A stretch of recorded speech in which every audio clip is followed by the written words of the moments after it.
Esto es el disfraz de Polifemo. Las palomas han volado después de ponerse el sol. Hoy hablamos con Jorge Corrales, autor de Las chicas del muro. El amor pasa de largo y la fortuna dice adiós. Eso dijo la gitana que la mano me dio. Que haré si yo aparezco con diamantes en los dedos, un disfraz de Polifemo y un tambor.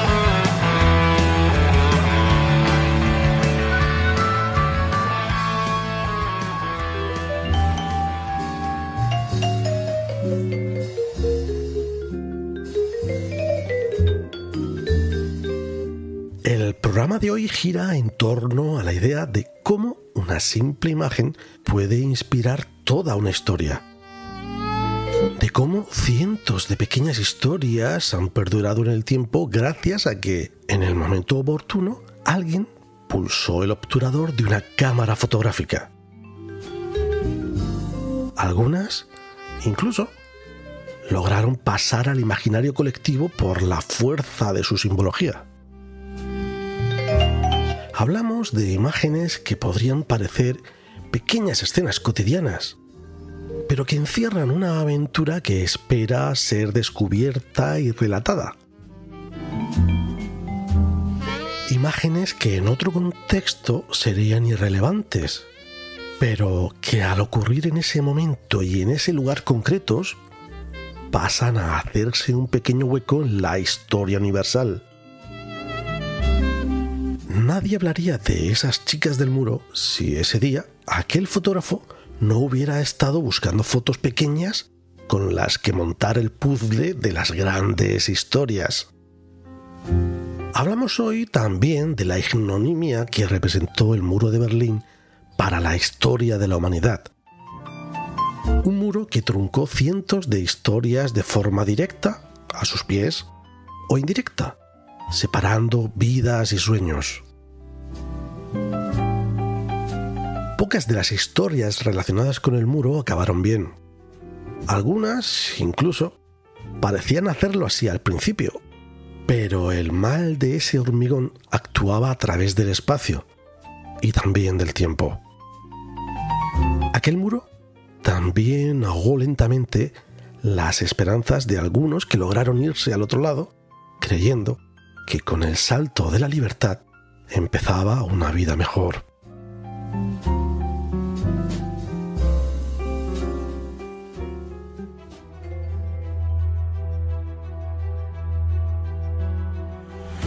El salto de la libertad. Dramatización sonora.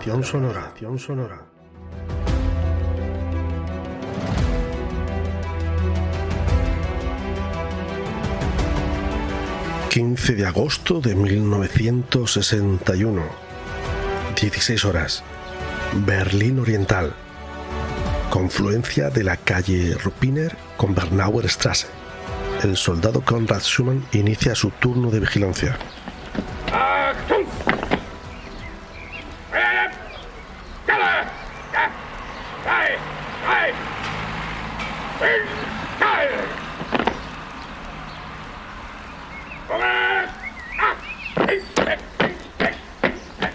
Soldado Schumann, ya sabe lo que tiene que hacer.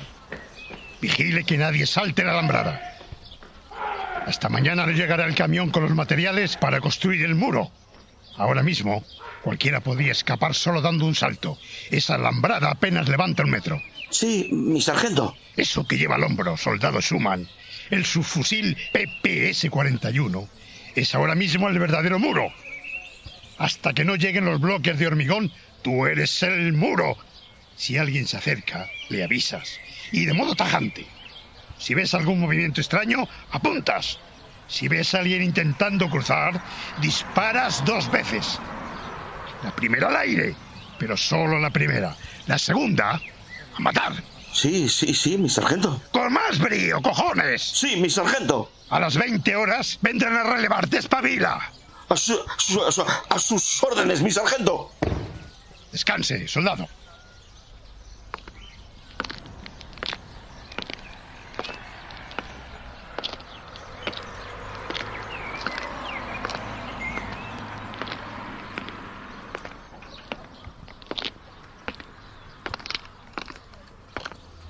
Joder. Están locos del todo. Van a convertir esto en una ratonera. ¿Y qué coño hago yo en la zona este? Miseria, represión y la puta Stasi controlando hasta cuando voy a cagar. Ahora solo hay alambre. Mañana será un muro de verdad. Es ahora o nunca. Los de la furgoneta azul del otro lado son de las secretas, seguro. Piensa. No basta con saltar, necesitas un plan. La chica que pasea del otro lado de la alambrada tiene pinta de buena persona. Venga, saca tu mejor sonrisa, disimula. Anda de nuevo.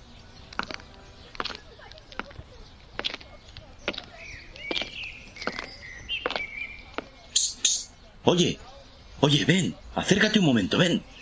Psst. Oye, tú, guapa. Acércate, no te voy a hacer nada. ¿Qué quieres? Eres muy guapa. ¿Vives por aquí? Bueno, yo... Por favor, acércate. Necesito ayuda. Dime, ¿es así como ligáis los soldados? ¿Eres del barrio? Da un par de pasos más hacia la alambrada, mujer. Acércate. Esto no puedo decirlo en voz alta. Ven. Si es un truco para conocerme, es realmente malo, ya te aviso. ¿Has visto alguna vez...? Lo digo en serio. Necesito ayuda. ¿Ves la furgoneta de cristales oscuros? La de allí enfrente. Sí. ¿Por qué lo dices? Necesito que me hagas un favor. Es muy importante. Necesito que les digas exactamente lo que te voy a decir yo. Dentro de...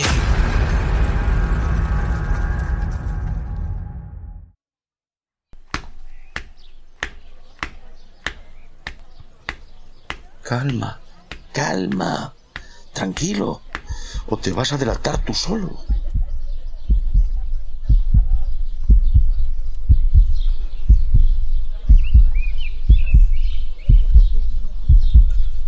Ahora toca esperar su señal de confirmación.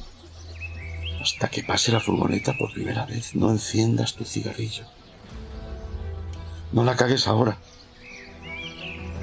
Joder. Y ahora me entran ganas de fumar. No debería pensar en el cigarrillo, es peor. ¡Mierda! Se acerca alguien.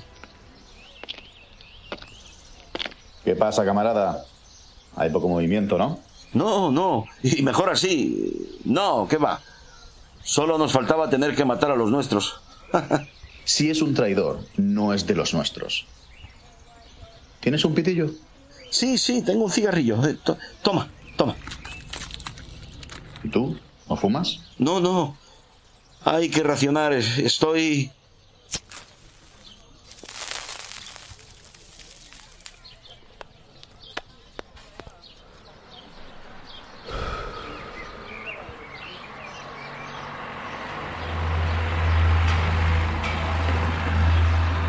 Joder, la furgoneta. Ese es el aviso. Y el capullo este aquí. ¿Y tú? ¿Qué vas a hacer cuando acabe todo esto? ¿Te vas a reenganchar en el ejército? No sé. Yo me lo estoy pensando. Estás poco hablador hoy, camarada. ¿Ocurre algo? No. Es solo que todo esto me tiene un poco alterado. Pues acostúmbrate. Porque pronto ya no se verá el otro lado de la calle y esos cerdos capitalistas no podrán mirarnos con ese aire de superioridad desde el otro lado. Ajá. Bueno, ya veo que no te apetece conversar. Me largo. Que pases buena tarde. La madre que lo parió. ¿Cuánto tiempo ha pasado? Espera. No enciendas el cigarrillo hasta que se aleje el cabrón este. Aguanta. Venga. Ahora, que si no das la señal pronto se irá la furgoneta. Joder, solo me queda un cigarrillo. Si no vienen cuando encienda este, no podrás intentarlo de nuevo.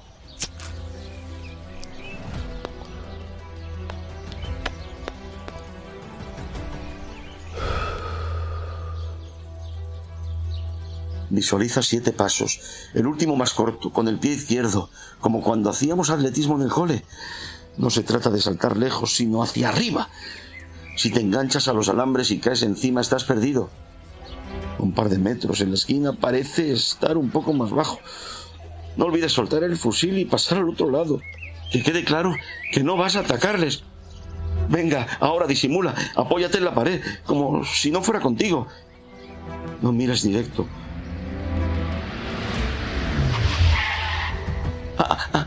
Ahora, ahí están. Corre, corre, vamos. No dudes ahora. ¡Vamos! ¡Corre! ¡Corre! ¡Sube, sube!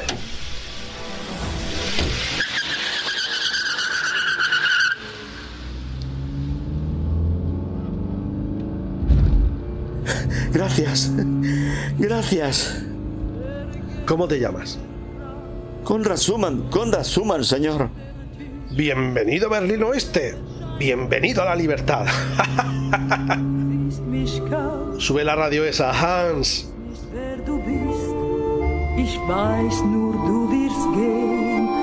El salto de la libertad es una dramatización sonora de Juan Carlos García basada en hechos reales, interpretada por Roberto Martín, Pepe Invernon, Alberto Ramón Siles, Lucilia Fonseca y Juan Carlos García.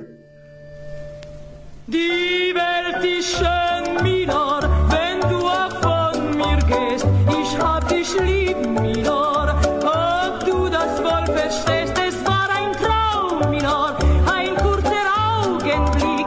Es ist vorbei, Milor, du kommst nicht mehr zurück. Die Welt ist schön, Milor, und seit du mich geküsst, weiß ich, dass du, Milor, für mich das Schicksal bist.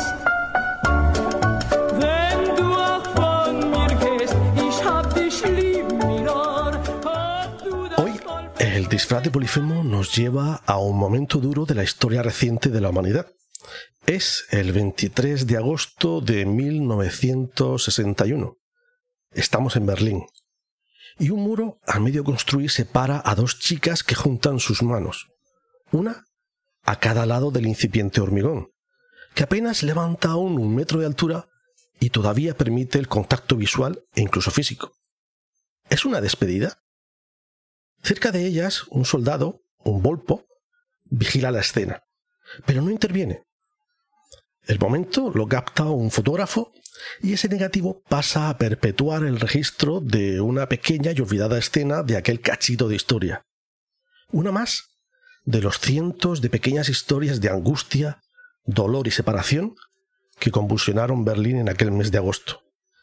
52 años después de aquello, Jorge Corrales nos cuenta la historia de esa foto en una novela, Las chicas del muro. Y hoy se asoma al disfraz de Polifemo para hablarnos de ese libro. Hola Jorge, ¿qué tal? Hola, buenos días Juan Carlos, muy bien. Bueno, no sé si he descrito bien la fotografía sobre la que gira la historia y que hace de portada el libro. Pues es muy importante para el devenir de la historia y, por tanto, de la entrevista. De hecho, les rogaría a los oyentes que antes de seguir buscaran la foto en cuestión, ya sea en Twitter, a través del nombre del libro, Las chicas del muro, o a través de la cuenta Twitter de Jorge Corrales. Yo soy Corra. Bueno, lo primero, ¿la he descrito bien la foto? Sí, pero aunque la has descrito muy bien, es muy difícil poner en palabras todo lo que ocurre en esa foto. Y te lo digo yo, que he escrito unas 400 páginas sobre esta foto, y es difícil porque realmente es una composición en la que se nota que hay una tensión palpante que es difícil de llevar a las palabras. Pero la descripción ha sido perfecta. Pero lo decía porque la foto tiene mucha fuerza y, bueno, es la portada del libro. Aquí solo tenemos audio y creo que es importante el poder verla para poder hablar, aunque por mucho que la describamos y vamos a seguir ahondando en ella, quería, bueno, que todo el que pueda, toda la que pueda, la tuviera cerca para poder verla. En realidad, la historia de la que hablamos hoy no arranca en La chica del muro, sino antes, en Twitter, a través de un hilo que se hace viral. ¿Es una casualidad o es un guiño del destino a lo Paulo Coelho? No lo sé. Si fuera Paulo Coelho, a lo mejor podría contestarte mejor. Pero me temo que para mí es una casualidad maravillosa. Pero bueno, las redes sociales y las demás tecnologías tienen esas cosas que depende del momento y el día, alcanzan una notoriedad que jamás podrían alcanzar en otros medios. Justamente estaba ahora leyendo una entrevista a un editor alemán que se dedica a buscar tesoros en las librerías, y entonces reedita autores, o sea, busca en archivo, en viejas librerías, novelas antiguas de los años, él las ha sacado sobre todo años 30, años 40, que pasaron desapercibidas en su momento y que, bueno, pues por razones artísticas le parece que deberían de volver a publicarse, y ha tenido varios éxitos. Le llaman el encontrador de tesoros alemán. Y me ha gustado mucho porque creo que un poco es lo que hacemos en Twitter, ¿no? Justamente Twitter se creó para hablar de actualidad, y creo que ahora mismo lo que más se disfruta es aquello que no habla de actualidad, aquello que sale de la corriente mediática y descubre, por ejemplo, en mi caso, pequeñas historias de gente que vivió el muro de Berlín, o de editores como este chico que consiguen sacar adelante nuevas historias. Pues sí, cosa del destino y también de la casualidad. Porque tú eres guionista, ¿no? Uh-huh. Vale, lo digo porque, fíjate, quieres ser escritor, estudias filología, estudias guion y cine, te vas a Berlín a las clases, y luego resulta que el camino no era el tradicional, el que era Twitter. En cierto modo eso es un giro de guión, ¿no? ¿No es un poco locura ese giro de guión? Y tú, como conocedor de la teoría de guión, ¿eso termina contradiciendo un poco lo que se supone que son los cánones de cómo se construyen las historias? Claro, ¿Tu propia historia? Sí. Claro, nosotros siempre decimos yo doy clase de guión y siempre decimos en la escuela que lo más difícil de llevar el mundo del guión o de la escritura es una historia real, una vida real. ¿Por qué? Porque tiene tantas incongruencias que es imposible encontrarle una estructura clara. Nosotros los escritores nos dedicamos a buscar una historia y a darle una forma que sea entendible para otra persona. Y mi historia es muy inentendible. Yo me salgo mucho de los cánones, y además es divertido compartirlo con otros compañeros escritores que no saben en qué cajón meterme, ¿no? Hay mucha gente que habla como de un fenómeno en Twitter de escritores que escriben, pero no los meten dentro de la ficción. Yo no escribo ficción en Twitter, sí escribo ficción o no escribo mucha ficción en Twitter. Sí escribo ficción fuera de las redes sociales. Entonces, claro, mis compañeros cuando hablan es como, pero ¿tú qué perteneces? ¿Al mundo de las redes sociales o perteneces al mundo de la escritura? Y claro, yo realmente no pertenezco a ninguno de los otros. Yo me muevo en ambos ámbitos y me gusta estar en los dos sitios. Me parece que las redes sociales son una herramienta nueva, son un juguete nuevo que nos han dado y que estamos empezando a jugar con él, y es muy divertido. Y por el otro lado sigue el canon de la escritura, donde los libros todavía no han perdido su estatus dentro de la cultura. Entonces, pues sí, es un giro de guión, pero a la vez tampoco. Yo creo que los escritores cada vez van a meterse más en el mundo digital, en el mundo de internet, y creo que mi perfil dentro de poco será mucho más clásico y mucho más utilizado. Ya en las autoras, digo autoras porque son más reconocibles, de literatura enfocada al mundo juvenil, empiezan triunfando en Wattpad y luego y luego acaban en el mundo editorial vendiendo una salvajada. ¿Y dejan de ser menos escritoras porque empiecen en Wattpad? No lo creo. Creo que simplemente han encontrado un formato y una nueva forma de contar historias. ¿Qué significa Berlín en tu vida?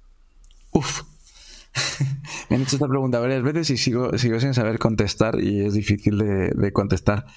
Bueno, para aquel que no me conozca, que supongo que será mucha gente, yo residí 11 años en Berlín y pasé gran parte de todas las cosas que me han pasado en la vida me ha pasado en Berlín. Y fue curioso porque empezó siendo una especie de huida, tanto económica, el país aquí no estaba para darme trabajo ni a mí ni a mi mujer, y acabó siendo un poco un reinicio de muchas cosas. Yo cuando me fui a Berlín en el año 2011 o 12, en el año 2012, me marché un poco sabiendo que el mundo de la escritura se había acabado para mí, que había intentado muchas formas y había intentado entrar de muchas maneras y no lo había conseguido, y veía a muchos compañeros que estaban en el mismo problema que yo y sabía que era una industria compleja, y sobre todo el mundo del cine, que en aquella época estaba absolutamente en crisis. El mundo del cine siempre está en crisis, pero en aquella época especialmente. Y entonces pues decidí que cortaba con ese mundo. Me fui a Berlín, empecé a trabajar en el Instituto Cervantes, en la universidad, y dejé de tocar los teclados. No tecleé durante muchos años. Y sin embargo, a la vez en Berlín pues encontré un poco mi propia voz. Encontré de repente las ganas de volver a escribir, las ganas de volver a meterme en el mundo editorial, de ser leído sobre todo. Y entonces fue como un viaje de ida y vuelta dentro de la misma ciudad. Aparte de eso, para mí Berlín significa también historia. Yo soy especialista en literatura del siglo XX. Adoro todo lo que tiene que ver con el siglo XX, y Berlín es alucinante en cuanto a la historia del siglo XX. Todo lo que ocurrió en el mundo pasa por Berlín, ¿no? Es como si cada cosita que hay en el mundo tiene su pequeña delegación en Berlín durante la historia del siglo XX. Entonces, yo disfruté muchísimo durante esos años. Conocí un montón de historias que luego he ido escribiendo en Twitter y también en la novela. Pues me lo pone fácil para la siguiente pregunta, porque te pensaba pedir que nos dieras, tú que eres especialista en ese contenido, un poquito de contexto sobre el Berlín y la situación geopolítica mundial de aquella época, porque creo que es importante para entender lo que estaba pasando. ¿Puedes aportar ese pequeño contexto, ya que tú eres especialista? Porque si lo hago yo, probablemente mieta la pata.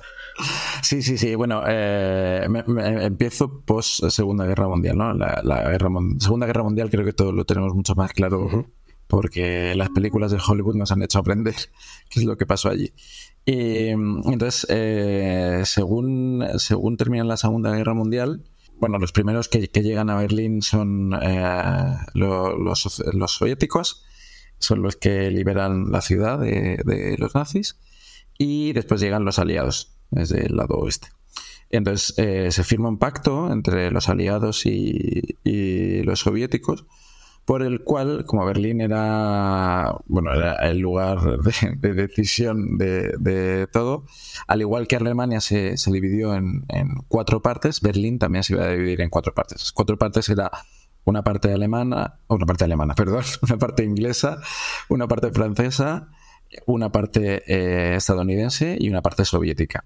Entonces, los soviéticos, como fueron los primeros que llegaron, como también pertenecían a otro bloque diferente del de los aliados, tomaron la mitad este. Y los aliados tomaron esas 3 partes, tomaron la parte oeste. Durante muchos años, las 4 partes vivieron en una cierta armonía, como si fueran una sola ciudad.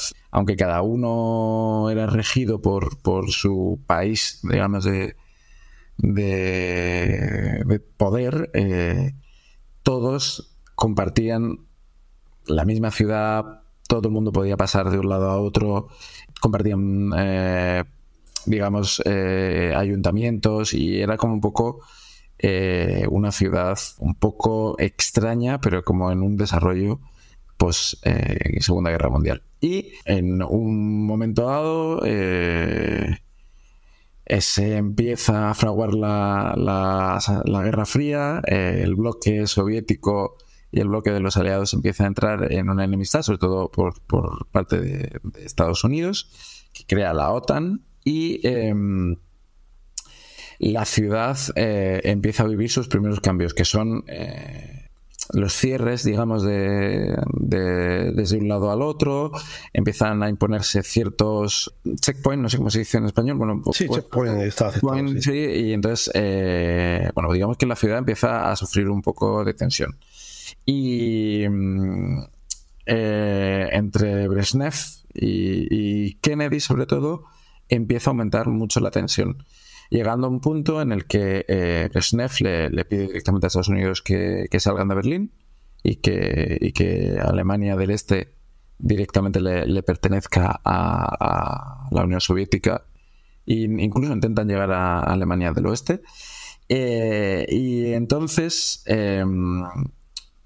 toman la decisión los soviéticos de construir el muro de Berlín. El muro de Berlín era muy especial porque la ciudad de Berlín estaba dentro de Alemania del Este. Eso quiere decir que era un punto occidental dentro del muro soviético. Vamos, una ratonera.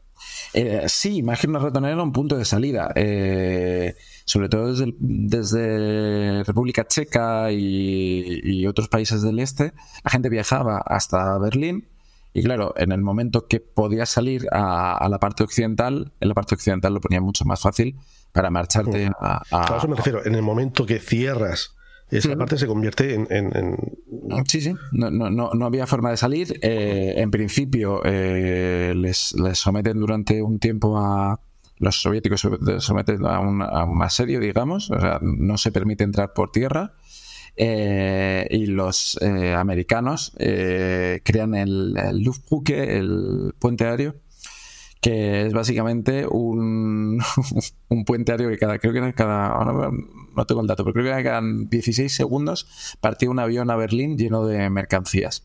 Entonces se inicia esa pequeña guerra de propaganda por ver quién controla Berlín Oeste.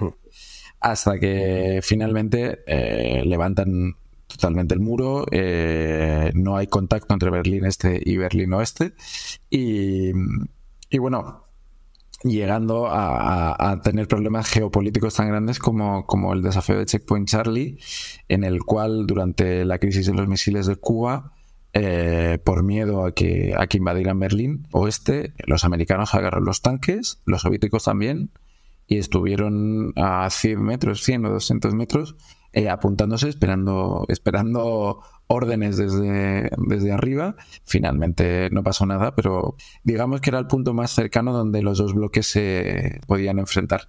Y esto llevó pues a 30 años en la cual una ciudad que no se sentía enemiga, ¿no? Los berlineses de ambos lados sentían que era la misma ciudad y que querían derribar el muro, pero la influencia geopolítica del momento hizo que el muro se mantuviera durante 30 años. I wish you could swim like dolphins can swim.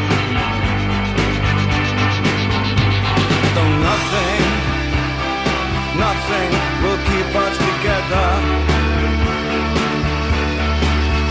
We can beat them forever and ever. Oh, we can be heroes just for one day.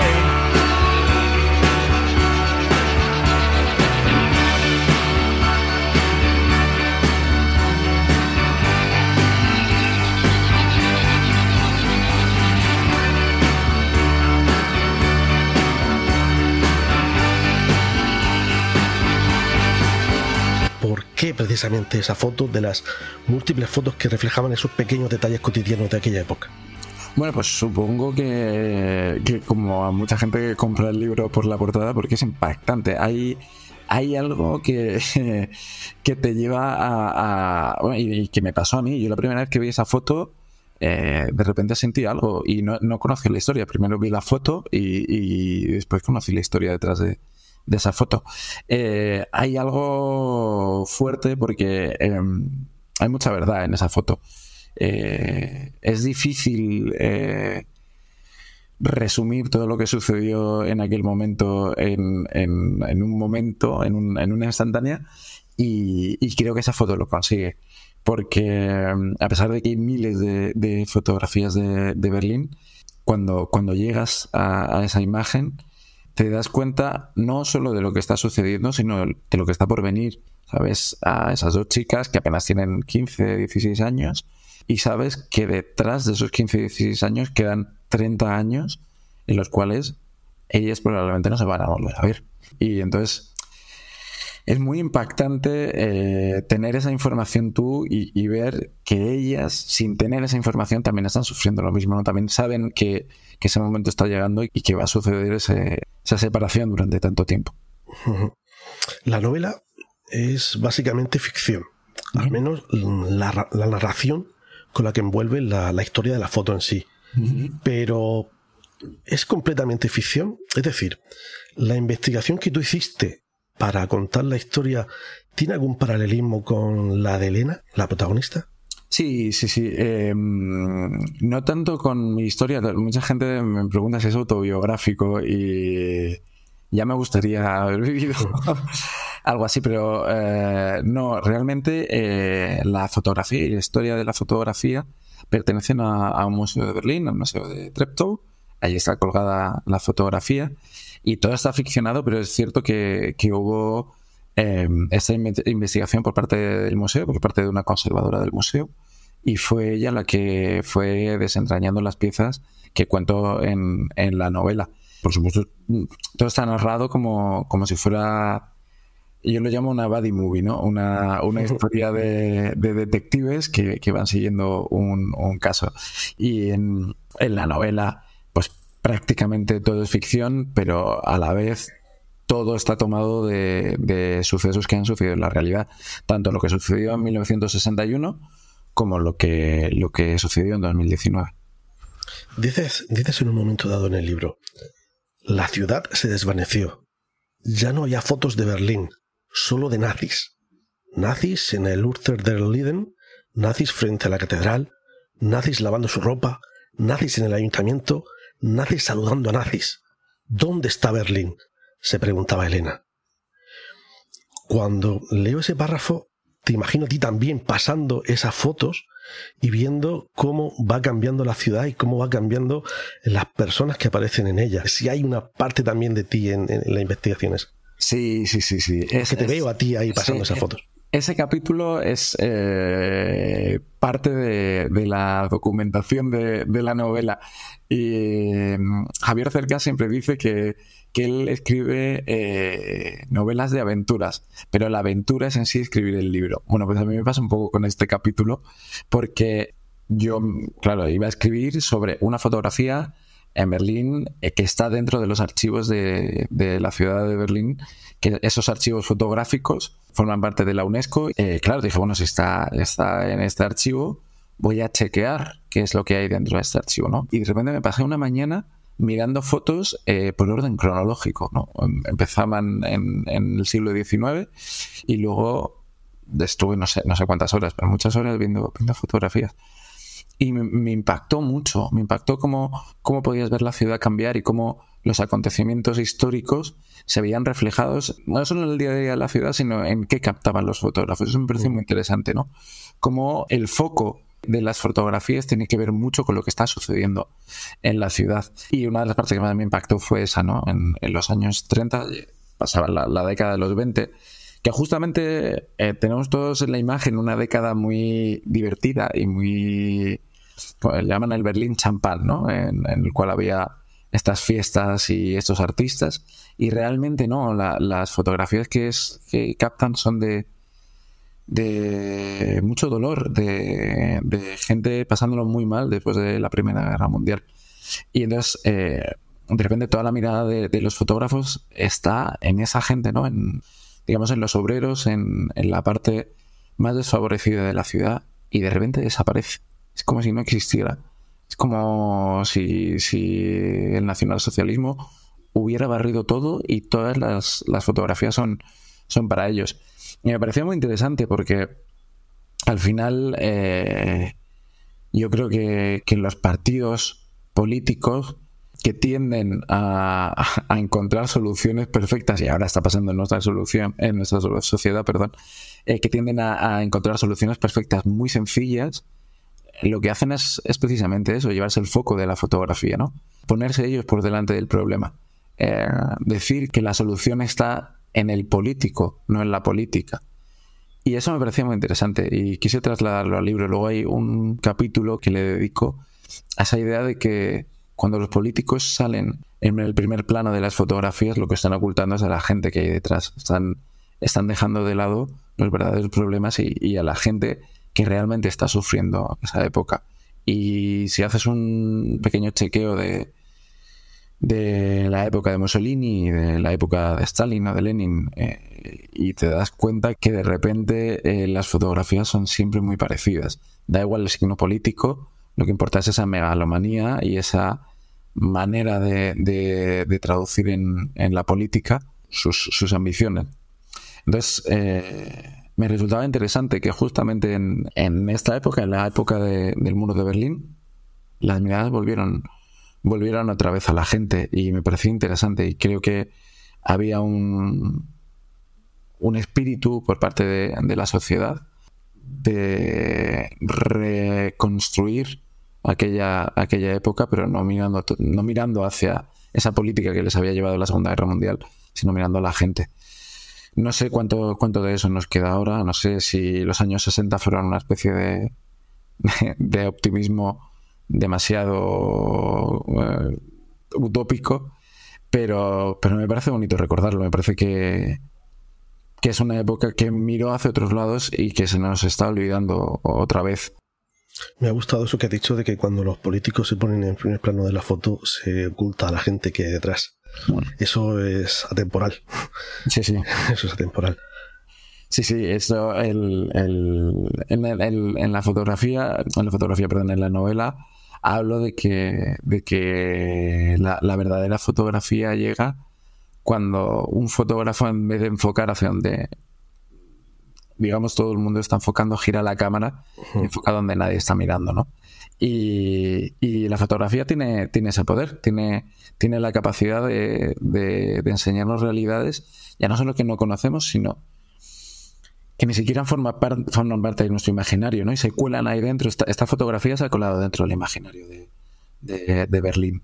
Y eso hace que la fotografía sea algo muy especial, porque a pesar de que ahora vivimos en la época del vídeo corto y del audiovisual, creo que la fotografía tiene el poder de fijar en la memoria el momento, ¿no? Yo el otro día hablaba con una amiga, escritora, y conversábamos sobre que nosotros no recordábamos nuestra infancia, sino que tomábamos las fotografías que habíamos visto de nuestra infancia y eran esos los momentos que recordábamos. Sin las fotografías éramos incapaces de recordar momentos, pero si teníamos la fotografía era mucho más fácil llegar a ellos, ¿no? Incluso que hay momentos en nuestra infancia que no sabemos si son reales o no porque no hay fotografías de ellos. Y me parece que ahora con el mundo digital es mucho más fácil, ¿no? a llegar a esas fotografías de nuestra infancia o de nuestra vida. Y aún así no dejan de sorprendernos, no dejan de enseñarnos unas personas que fuimos y que ya no somos. Y aún así dices que no es lo mismo una fotografía impresa que una fotografía digital. ¿Por qué son diferentes las fotos vistas en un ordenador que cuando las tocas con tus propias manos? Bueno, lo primero es porque el mundo analógico no solo es visual, ¿no? Nosotros tenemos varios sentidos y varias formas de llegar a la realidad, digamos. Y cuando vemos una foto en digital solo tenemos uno, que es el visual, pero sin embargo cuando tenemos una foto la tocamos, la olemos, la sentimos y sabemos que hay algo más. A mí esto me pasa con la música. Esto lo hablo mucho con mi mujer. Yo colecciono vinilos porque así puedo acordarme de la música. Cuando cojo un vinilo veo la portada, lo toco, lo llevo y entonces sé lo que estoy escuchando. Cuando escucho en una plataforma digital hay mucha música, me gusta mucho y normalmente siempre suelo escuchar en Spotify o en Apple Music directamente en la música porque es mucho más fácil. Pero no establezco una relación de amor con ella. No hay un momento en el cual yo puedo recordar o puedo sentir esa música. Para eso necesito o ir a un concierto o tener la música en vinilo. Bueno, pues con las fotografías pasa un poco lo mismo, ¿no? Esos álbumes de fotos que tienen nuestros padres y que de vez en cuando sacan tienen una relación, un enganche emocional con nosotros. Sin embargo, las fotos cuando pasan en el ordenador a velocidad de vértigo, pues es más difícil que así suceda. Yo tengo 2 hijos pequeños y de vez en cuando les hacemos álbumes de fotos, precisamente para que mantengan ese vínculo, ¿no? Para que, a pesar de que vean en el móvil cientos de millones de fotos, tengan fijos esos recuerdos y tengan fijos de alguna forma esa capacidad de memoria, que es al final lo que tenemos. Has mencionado el olor. En un momento de la novela, el olor se torna importante. Ahora que vivimos en un mundo tan urbano y lo tenemos tan atrofiado, ¿tan importante es el poder evocador también del olor? La Madalena de Proust, famosa. Bueno, yo cuando enseño escritura en la escuela de escritores, tenemos un tema exclusivamente dedicado al olor. Y yo soy muy pesado con ese tema porque al final les cuento que la escritura al final no es otra cosa que potenciar los sentidos, ¿no? Tú puedes tener una historia, pero la forma de que le llegue al lector de forma más nítida lo que tú quieres transmitirle es potenciar los sentidos. Y el más difícil de potenciar y a la vez el más potente, irónicamente, es el olfato. El olfato tiene una huella en la memoria que no tienen el resto. Esto lo descubrió Proust con su Madalena y lo hemos utilizado todos los escritores.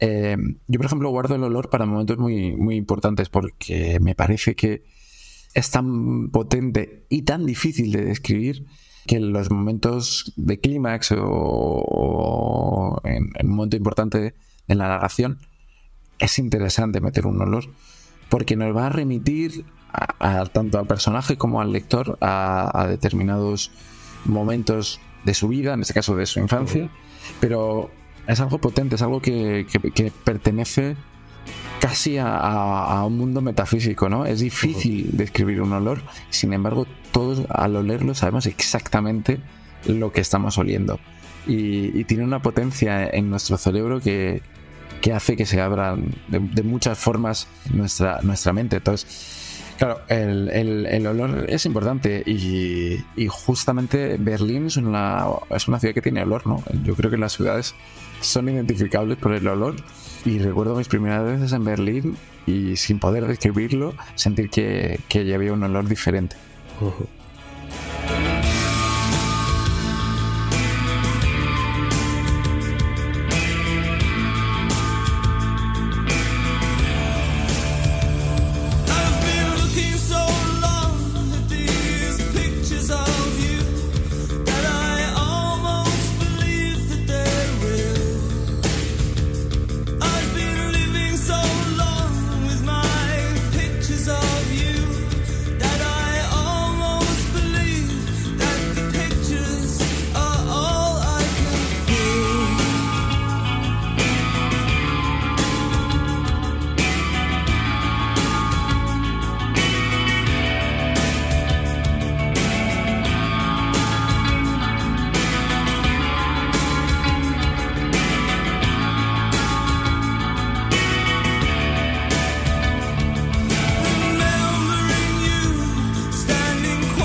El muro es una barrera física, pero también es una metáfora. ¿Decidiste utilizar la idea, el concepto de muro como metáfora de otros muros, como los personales o los del avance en la investigación, desde el primer momento o fue surgiendo mientras te redactabas? Porque hay varios momentos en los que está claro que hay una metáfora ahí jugando. No fue completamente intencionado. Ahí, más que una metáfora, era un símbolo, ¿no?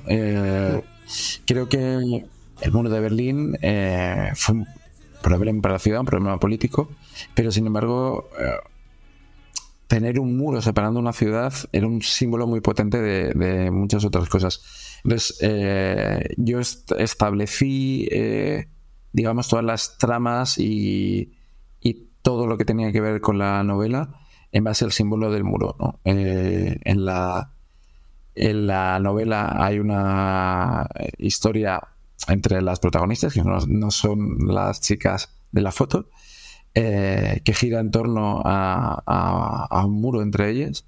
También establecí la estructura de la novela como un muro, está separada en 2 partes. También establecí el clima como un muro. La primera parte de la novela es un tiempo primaveral, veraniego, en el cual todo es más agradable desde el punto de vista de la protagonista, y luego cambia a un invierno crudo donde todo les resulta mucho más difícil. Entonces, todo estaba planteado desde la idea del muro. No intentaba buscar una metáfora porque no sé muy bien qué significa ese muro, pero sí que quería establecer que todo funcionara en base a una separación, ¿no? A la idea de que hay algo que separa 2 mundos, 2 amistades, 2 personajes. Incluso las protagonistas están creadas desde esos 2 puntos de vista, ¿no? Son personalidades totalmente diferentes que tienen ideas contrarias, que generalmente tropiezan con un muro porque tienen opiniones diferentes y que sin embargo al final pueden establecer un lazo. ¿La felicidad es un sentimiento que solo puede valorarse a posteriori? Es decir, ¿tan difícil es ser consciente de que estás viviendo un momento feliz? Llevamos 2000 años intentando responder esa pregunta, eso, ¿no? Y... Bueno, pues inténtalo tú también. Y venga, yo intento. Yo creo que la memoria juega un papel determinante en lo que entendemos por felicidad. Creo que uno puede sentir que es feliz en un momento. Yo creo que sí, creo que todos hemos vivido esos momentos en los cuales te inunda, ¿no? La sensación de bienestar y de saber que todo está en orden. Lo que pasa es que es mucho más fácil que la memoria te haga recordar momentos en los que todo iba bien.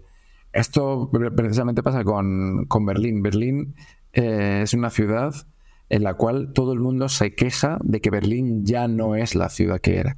Cada cierto tiempo, digamos, todo lo que es Berlín, todo lo que hace de Berlín una ciudad especial, de repente desaparece. Y entonces esa gente se siente huérfana, ¿no? Y cuenta cómo Berlín en aquellos años realmente era especial y, bueno, hablan de su felicidad, ¿no? Pues la gente que vivió en los años 90 habla de la etapa post-muro como si aquello fuera el paraíso.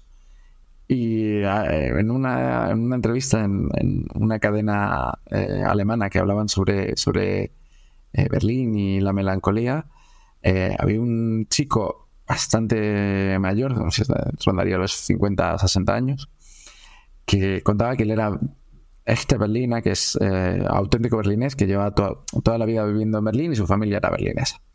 Y entonces decía que realmente la esencia de Berlín es el cambio. Cada 10, 12 años la ciudad desaparece y se genera una nueva Berlín, ¿no? Y que esa es realmente la esencia de Berlín y lo que la hace inigualable. Y entonces un poco venía a criticar a esa gente que habla desde la memoria y que recuerda su Berlín y que no está pendiente del nuevo Berlín. Y yo creo que precisamente esto que hablas de si somos felices a posteriori, yo lo que creo es que a posteriori es mucho más fácil recordar solo la felicidad, ¿no? Cuando crecemos todos recordamos la infancia como la patria, ¿no? Como decía el poeta. Y realmente cuando tienes hijos te das cuenta que sufren igual que todo el mundo y que tienen momentos de tensión muy dura y que no todo es feliz. Lo que pasa es que la memoria tiende a borrar esos momentos. Yo no recuerdo discutir con mis padres y estoy 100% seguro que discutiría noche y día, pero mi memoria lo ha borrado. Sin embargo, es selectiva, claro. Guardo los mejores momentos. Entonces es mucho más fácil ser feliz a posteriori. Pero eso no quiere decir que no seamos también felices en el momento. Lo decía porque en un momento puntual de la novela, haces alusión a ese tipo de momento, ¿no? A un momento que era tan claramente feliz que la propia protagonista era consciente de estar viviendo esa felicidad, cosa que no suele pasar, ¿no? Como destacabas esa cualidad, ¿no? De decir, hasta ella se da cuenta de que es un momento feliz. Y que eso es lo difícil, ¿no? Ser consciente de que estás viviendo un momento de felicidad es realmente difícil. Yo, si echo la vista atrás, cuento 7 o 8 momentos en los cuales fui consciente de que era un momento de plena felicidad. Y claro, esos momentos, y le pasa a la protagonista, no suelen ser momentos, digamos, los highlights de tu vida, ¿no? Yo siempre cuento que cuando la gente dice lo de cuando nació mi hijo fue el mejor momento de mi vida, están mintiendo como bellacos, porque no hay nada peor que un parto y nada más agónico y te sufres un temor terrible y obviamente luego tienes un descargo muy fuerte de felicidad, pero no puede ser el mejor momento de tu vida porque que acabas de venir de un trauma. Es el recuerdo mitificado de eso. Exacto.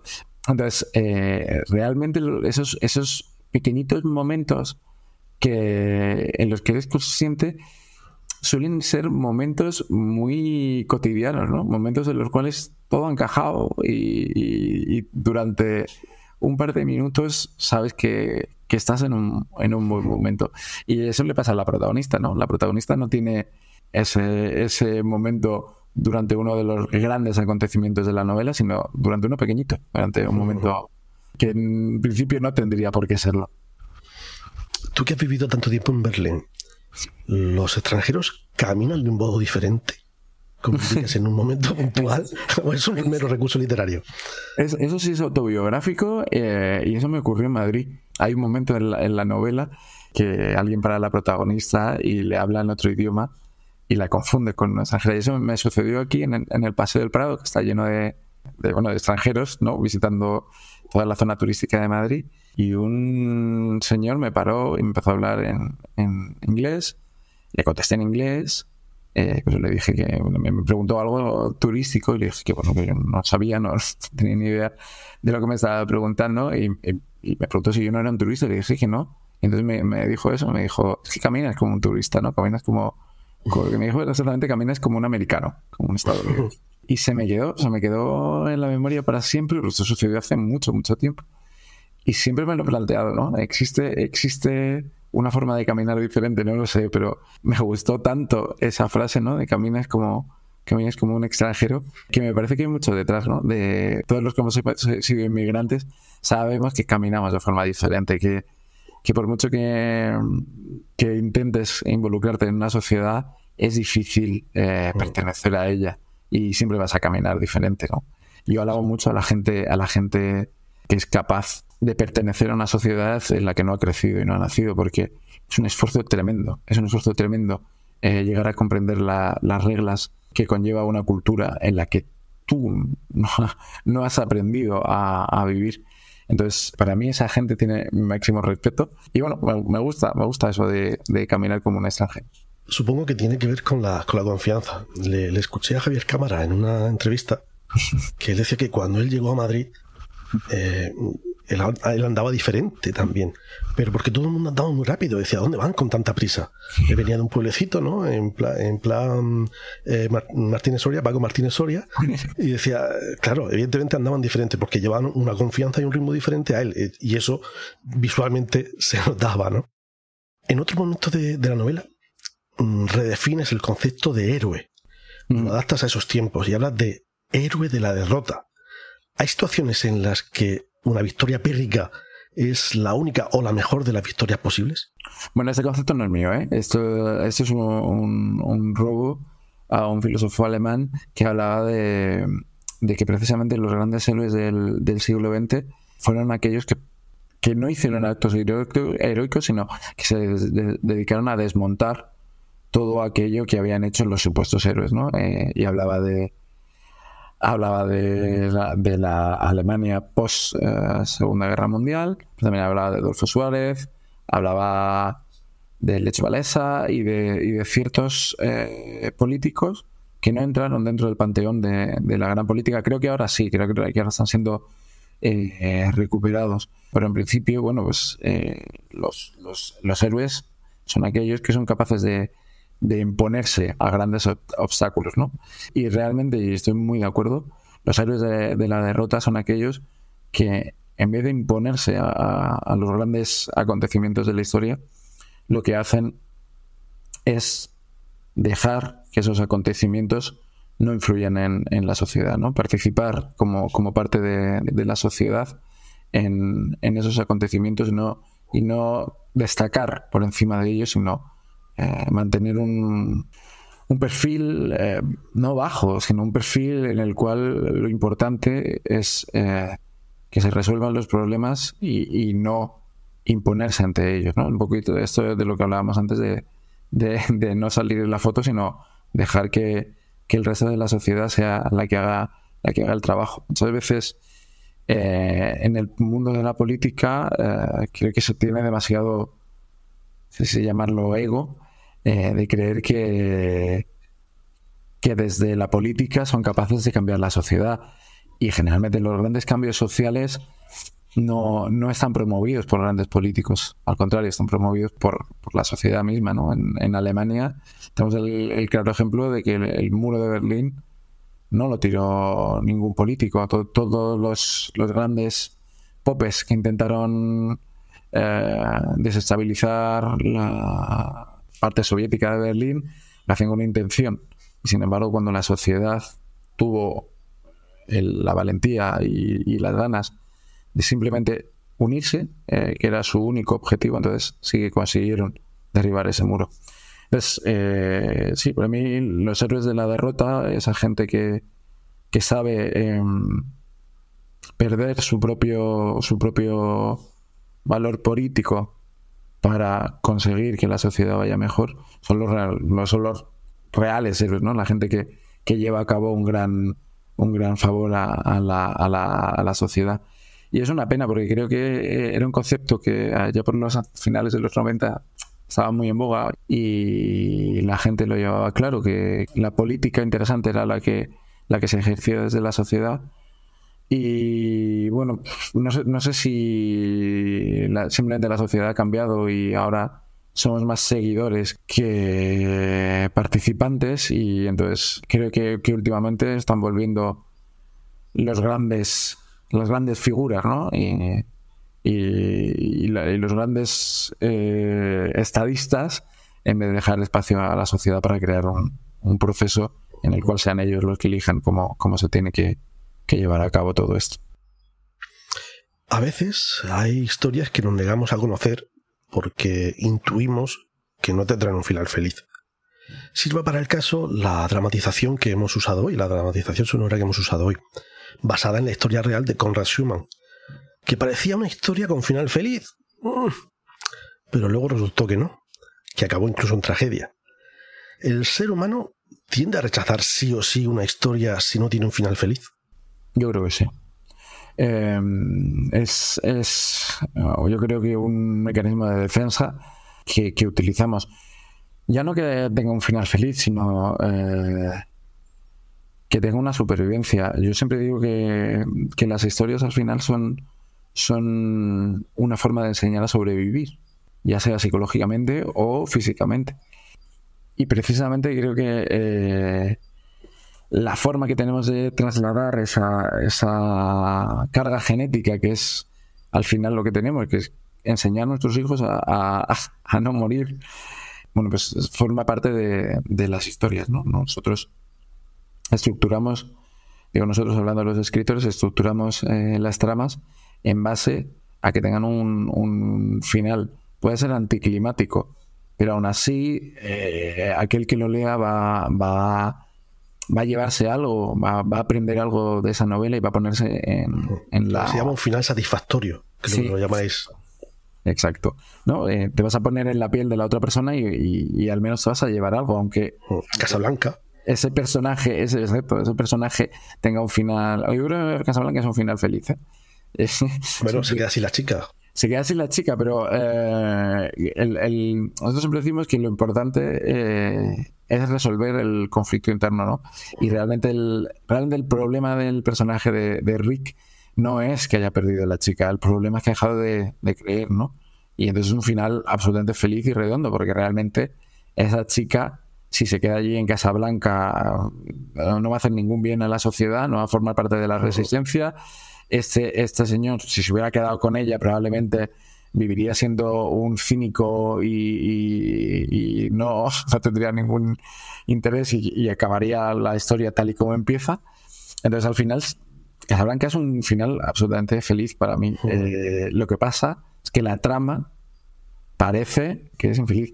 Y a eso me refiero, que muchas veces que la trama acabe mal da igual, ¿no? Al final, todos sabemos que los que sostienen la historia son los personajes. Y es raro que haya buenas novelas en las cuales no haya un arco de personaje. Y para mí eso es el final, ¿no? Puede ser que muera el personaje, pero al final si ha conseguido que en su propio arco haya crecido y haya resuelto sus problemas internos, bueno, pues ella es un final feliz. No quieren decir que todas las obras tengan que tener un final feliz, para nada en absoluto. Pero sí que es verdad que el lector, simplemente por toda la historia de cultura que llevamos detrás, espera un final feliz, ¿no? Y fíjate, estaba pensando ahora que la trama de Jesucristo es justamente esto, ¿no? Es un personaje en el cual la trama acaba mal, pero sin embargo el conflicto del personaje acaba bien, ¿no? Y yo creo que siempre esperamos ese tipo de historias. Entonces es difícil llegar a una historia y saber que te van a contar una historia horrible y en la cual no va a haber ningún tipo de lugar al que aferrarte para seguir adelante y seguir ahí. Por ejemplo, yo soy un fanático del terror, me gusta mucho el terror, y al final lo importante del terror no es el susto, sino es aquello que te llevas, ¿no? del susto, sino la representación de los propios miedos. Entonces, claro, eso no es que vaya a tener un final feliz, pero tiene un final en el que tú sacas algo. Y yo creo que eso es lo importante de las historias. Cuando no sacas nada, quizá eres más reacio a meterte en ellas. If you wanna be my friend, you want us to get along, please do not expect me to wrap it up and keep it there. The observation I'm doing could easily be understood. A cynical demeanor, but one of us misread. What do you know? It happened again.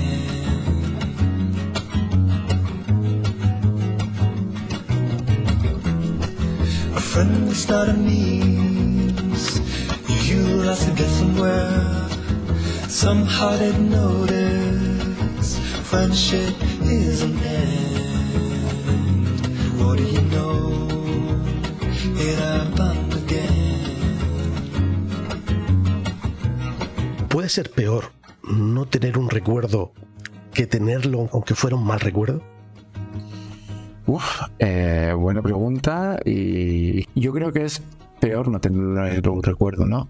Al final nuestra personalidad se nutre de las experiencias que vamos viviendo y precisamente de recordarlas, ¿no? Es nuestra forma de aprender.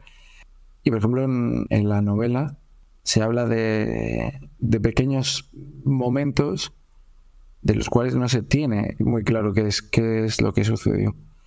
Y es precisamente esto lo que lleva a uno de los personajes, no es que no esté intentando hacer spoiler, pero es difícil contarlo, sin contar toda la novela, a preguntarse qué queda del pasado sin los recuerdos, sobre todo con el bloqueo de los recuerdos. Para hablar ya más en concreto, cuando la protagonista Elena descubre que le falta un recuerdo, que le falta una experiencia de su vida, se da cuenta de lo importante que son registrar los recuerdos. La memoria, no me acuerdo quién lo decía, pero la memoria es una fulana que solo nos muestra lo que queríamos ver esa noche, ¿no? Y me parece que es muy, muy, muy, muy, muy interesante, porque es verdad, creo que la memoria nos juega muchísimas malas pasadas.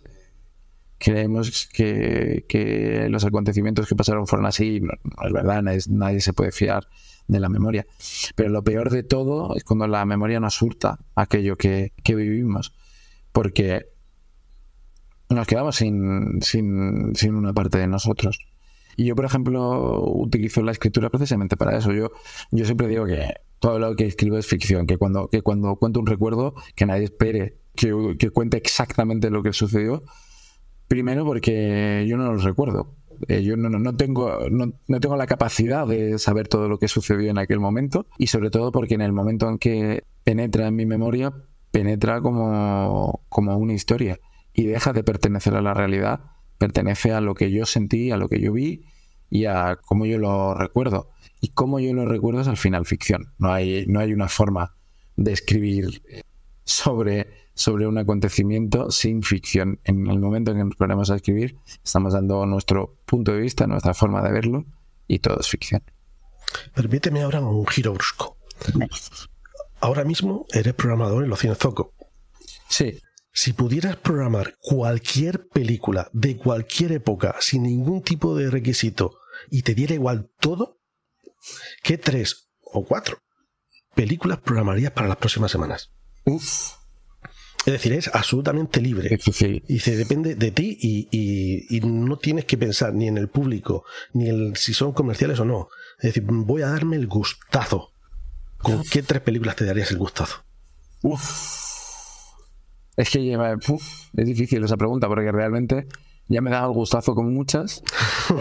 Mira, por resolver la pregunta fácil, la propuesta, y quería hablar de los años 90 y de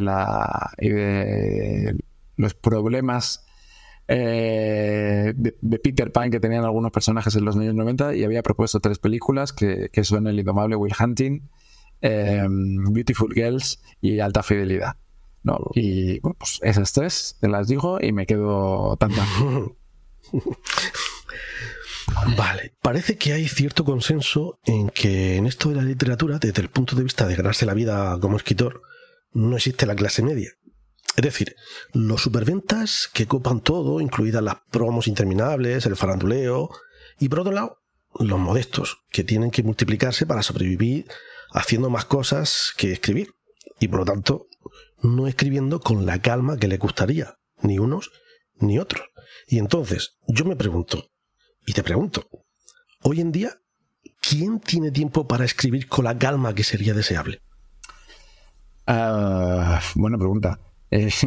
Primero, por contextualizar, lo de los superventas suena a un grupo de muchísima gente, y es que realmente son muy pocos. España. No quería decir eso. Precisamente lo que quería decir es que había muy poquitos que son los que copan el mercado. Pero eso están en todos los faranduleos al final. Luego su tiempo no lo pueden dedicar a escribir, que sea lo deseable, sino que al final están en la tele, están en la radio, están en promoción, están en saraos. Pero no, es que lo que quería acotar es esto: es que no existe la clase media, porque España lamentablemente es un país donde se lee poco y donde se compra poco. La clase media sí que existe en Alemania, sí que existe en Francia, en Italia menos, pero porque la clase media no la hacen los medios, digamos, sino que la hace el público.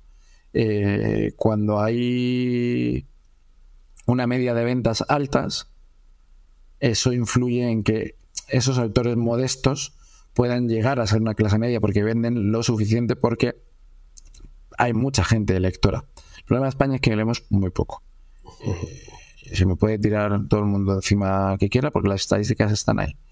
Y entonces, como leemos muy poco, el cupo queda muy cerrado. Entonces, claro, compramos todo lo mismo al final. Claro, entonces, en todos los países hay superventas, pero como la media es muy superior, pues también esa gente, entre las que me incluyo, que no vendemos decenas de miles de ejemplares, pues podríamos pertenecer a esa clase media.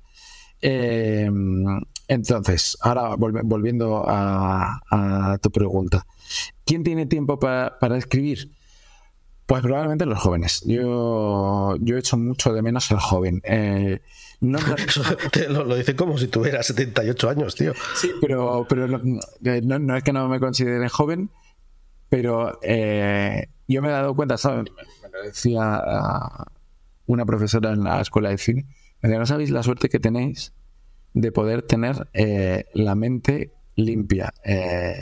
Y con limpia no se refería a políticamente correcta, sino a que durante mucho tiempo del día, yo cuando escribía en la escuela de cine, tenía un montón de tiempo del día para recibir estímulos y luego poder descargarlos. Cuando uno es joven, tiene esa capacidad para descubrir nuevos mundos, para abrirse, está en una época de exploración y es maravilloso. Y fisiológicamente hay un momento en el cual nuestro cerebro dice, bueno, esto ha estado muy bien y ya nos vamos a centrar en hacer cosas. Yo, por ejemplo, ahora soy muchísimo más productivo. Yo no... A la fuerza ahorcan, dice el refrán. Efectivamente. Yo tengo poco tiempo para escribir, así que sé que es el poco tiempo que tengo para escribir y me pongo a ello. Yo esta novela la escribí a semanas. Me cogía semanas libres, me encerraba a escribir, escribía durante una semana y a lo mejor pasaban 3 meses en que podía tocar el borrador y luego volvía a encerrarme otra semana y fue un método que descubrí que me venía muy bien porque claro, todos los problemas que podía traer la trama, los personajes, la novela, pues tenía 3 meses para ir pensándolo. Y eso es justamente lo que echo de menos de los jóvenes, o de los jóvenes de mi yo joven, que tenían la capacidad de poder centrarse solo en determinadas historias, en determinados momentos, en las cosas que me apetecía pensar, ¿no? Le daba vueltas. Pues ahora mismo tengo esta semana he tenido que escribir 2 artículos, estoy trabajando con un guión para la radio, a la vez estoy haciendo cosas para Twitter y a la vez me estoy documentando para una posible historia, no sé qué va a pasar con ella. Y entonces, claro, son tantas cosas que es difícil, ¿no? Salen adelante porque me siento a escribir. Pero mi cabeza está en eso y en las 18.000 cosas que pasan durante el día en casa. Y entonces es más difícil. Y yo creo que al final hay 2 temas que son vitales para escribir. Uno es el dinero y el otro es la audiencia. Si tienes audiencia, probablemente tengas dinero. Pero aunque tengas dinero, no por eso vas a tener audiencia. Y eso es muy importante, ¿no? Hay mucha gente que se mantiene escribiendo porque pues, tiene la suerte de tener recursos y sin embargo no consiguen tener audiencia. Entonces, bueno, pues al final tener tiempo para escribir, otro día lo hablaba con un amigo, no requiere tanto del contexto, sino como del autor, de las ganas que tenga el autor, ¿no? Yo escribo porque para mí es un proceso interesante y que me ayuda en mi día a día. Me gusta, ¿no? Es como aquel que hace barcos de papiroflexia porque le gusta, como hacía Unamuno. Bueno, pues es que es el proceso lo que te resulta interesante. En el momento que el proceso deje de resultarte interesante, no vas a escribir. Aquí nadie estamos por ganar mucho dinero. Quien lo esté se está equivocando. Bueno, pero hay que vivir. Sí, claro. La mecha que enciende la escritura nunca es ganar mucho dinero, porque es una profesión donde no se gana mucho dinero. Es el mero hecho de escribir. Luego, por supuesto, todos queremos ganar dinero. No, nadie te va a engañar. Todos queremos vivir solo de escribir novelas y eso solo lo pueden hacer unos poquitos. Pero la mecha que enciende las ganas de sentarte y estar un año escribiendo una novela y tener unos personajes y en la cabeza todo el tiempo y generar diálogos, etcétera, etcétera, eso nunca va a ser el dinero, porque ya te digo que no está pagado. Y entonces gastar todo ese tiempo solo tiene una función, que es disfrutar de ese tiempo. Para terminar, ¿puedes vivir sin escribir? ¿De qué te fugas tú al escribir? Yo puedo vivir sin escribir, he vivido muchos años sin escribir. Lo que pasa que es como vivir con una parte que me gusta. Yo no sé si me fugo. Lo que sucede es que cuando yo escribo entro en un modo de concentración que no encuentro de otra manera. Y eso me da paz. Yo les digo a mis alumnos que la mejor terapia que he encontrado para llevar o sobrellevar, mejor dicho, este estrés y este mundo tan rápido que llevamos es escribir. Yo cuando escribo estoy en paz. Y entonces lo hago precisamente porque me apetece. El problema también es la frustración que conlleva, ¿no? Cuando no eres capaz de escribir aquello que te apetece, te genera ese estrés del que estás viviendo.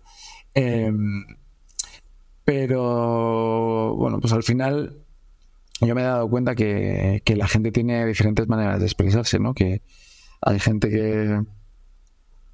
que es feliz, antes que hablábamos de quedando con gente, yo, por ejemplo, esto de Tinder no lo acabo de entender, ¿no?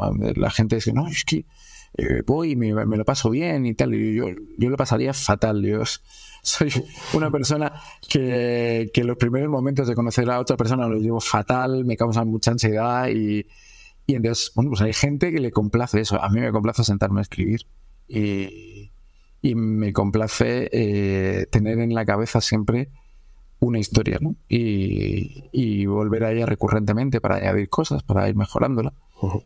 Y eso me hace estar mejor conmigo mismo y por eso me escribo. Por eso te decía antes que si fuera esto por ganar dinero, pues no me interesaría. Por último, ¿qué le dirías a los escritoras que escriben pero no logran publicar y que precisamente por eso están pensando en tirar la toalla? Que el placer está en el proceso. Que la publicación, yo que ahora he publicado fenomenalmente, he tenido momentos súper buenos, ninguno supera al momento de la escritura. Creo que no he sido tan conscientemente feliz en mi vida, tanto como escribiendo esta novela. Pues Jorge, tenemos que dejarlo aquí. Muchas gracias por asomarte a la ventana del Muchas gracias a ti, Juan Carlos. Un placer. Had to get the train from Potsdamer Platz.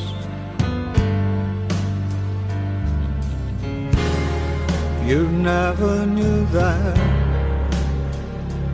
I could do that, just walking the dead.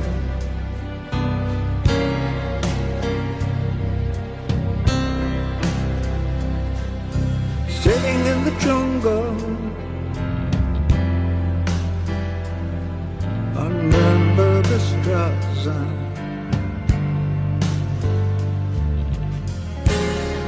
A man lost in time near Cardiff,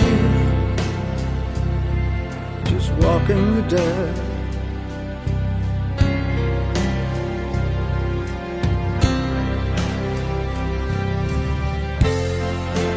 Where are we now? Where are we now?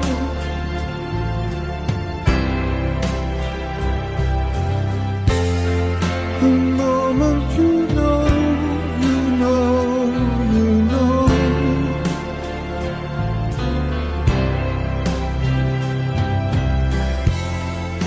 20,000 people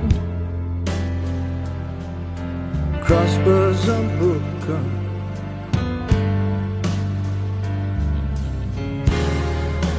Fingers are crossed just in case.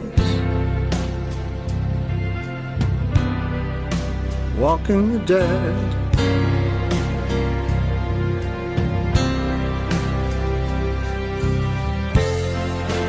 Where are we now? Where are we now?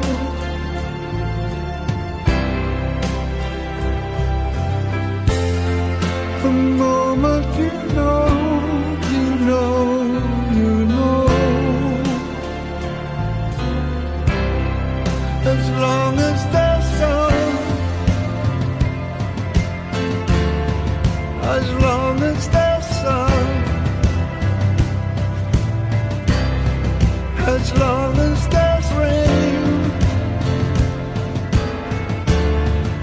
as long as